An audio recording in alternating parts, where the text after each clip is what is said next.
நீங்கள் எப்போதாவது நினைத்திருக்கிறீர்களா, ஆயிரக்கணக்கான ஆண்டுகளுக்கு முன்பு வாழ்ந்த மக்களின் கதைகள் இன்று நம்மை எப்படி பாதிக்கின்றன?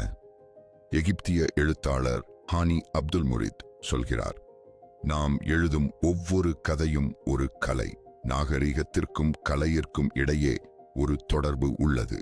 அவரது புத்தகங்கள் பிரமிடுகளின் கதைகளிலிருந்து எகிப்திய புராணங்கள் வரை பரவியுள்ளன. பாகிஸ்தானின் டாக்டர் ஹினா ஜம்ஷெத் ஹரப்பா நாகரிகத்தின் அருகில் வாழ்ந்ததால் அந்த பண்டைய சமுதாயத்தின் அன்றாட வாழ்க்கையை கற்பனை செய்ய முடிந்தது.